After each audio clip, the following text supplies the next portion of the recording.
Hi అండి, welcome back my channel honey vlogs. ఈరోజు మనం తయారు చేసుకునే రెసిపీ కరివేపాకు పొడి. ఇది హెల్త్కి చాలా మంచిదండి. రోజు భోజనం చేసేటప్పుడు 2 ముద్దలు ముందుగా ఈ కరివేపాకు పొడి వేసుకొని తింటే ఆరోగ్యానికి చాలా మేలు చేస్తుంది. ఇది ఎలా తయారు చేసుకోవాలో చూద్దాము. ముందుగా దీనికోసం ఇంగ్రీడియంట్స్: పచ్చిశనగపప్పు, మినపప్పు, జీలకర్ర, ధనియాలు, వెల్లుల్లి, చింతపండు, ఎండుమిర్చి తీసుకున్నానండి. కరివేపాకు ఒక 2 కప్పుల దాకా తీసుకున్నాను. ఇప్పుడు ఎలా ప్రిపేర్ చేసుకోవాలో చూద్దామండి. ముందుగా స్టవ్ ఆన్ చేసుకొని ప్యాన్ పెట్టుకొని ఆయిల్ 2 స్పూన్స్ వేసుకోవాలండి. ఎక్కువ ఆయిల్ అవసరం లేదు. ఆయిల్ హీట్ ఎక్కిన తర్వాత పచ్చిశనగపప్పు 1 స్పూను, మినపప్పు 1 స్పూను, జీలకర్ర 1/2 టీ స్పూన్ సరిపోతుందండి.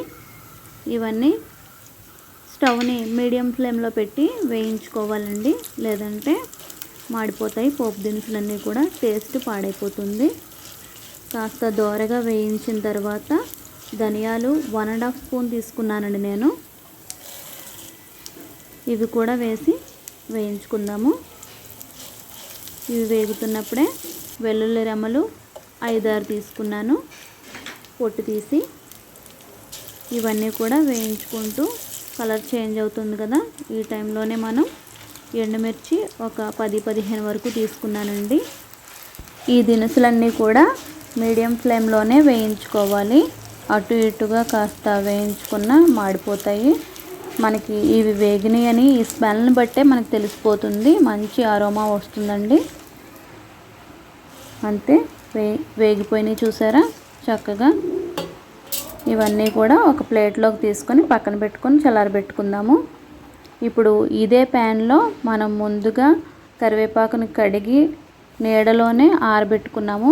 ఆ ఆరబెట్టుకున్న కరివేపాకుని ఈ ప్యాన్లో వేసి వేయించుకుందామండి. కరివేపాకుని కలుపుతూ వేయించుకోవాలండి, వేగుతున్నంతసేపు కూడాను.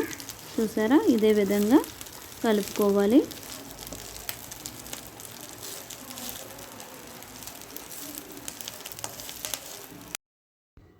కరివేపాకు అంతా కూడా చక్కగా వేగిందండి. నేను అన్నీ కూడా చల్లారబెట్టుకున్నాను.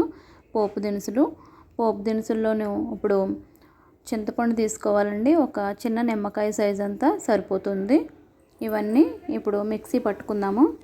ముందుగా పోపు దినుసులు వేసుకొని మిక్సీ పట్టుకోవాలి. ఈ పోపు దినుసుల్లో నేను రాళ్ళోపు తీసుకున్నానండి, 1 స్పూను. పోపు దినుసులు వేగిన తర్వాత ఇందులోనే కరివేపాకు కూడా వేసేసి మిక్సీ జార్లో ఫైన్ పౌడర్ లాగా మిక్సీ పట్టుకోవాలి. ఇంతేనండి, ఎంతో సింపుల్గా కరివేపాకు పొడి రెడీ అయిపోయింది కదా. ఇది ఎయిర్ టైట్ డబ్బాలో పెట్టుకొని స్టోర్ చేసుకుంటే 1 మంత్ వరకు నిల్వ ఉంటుంది. నేను తయారు చేసిన ఈ రెసిపీ మీకు కనుక నచ్చినట్లయితే ప్లీజ్ లైక్ చేయండి, మీ ఫ్రెండ్స్కి షేర్ చేయండి. నా ఛానల్ని కొత్తగా చూస్తున్న వారైతే సబ్స్క్రైబ్ చేయండి, సపోర్ట్ చేయండి. Honey vlogs. Thank you.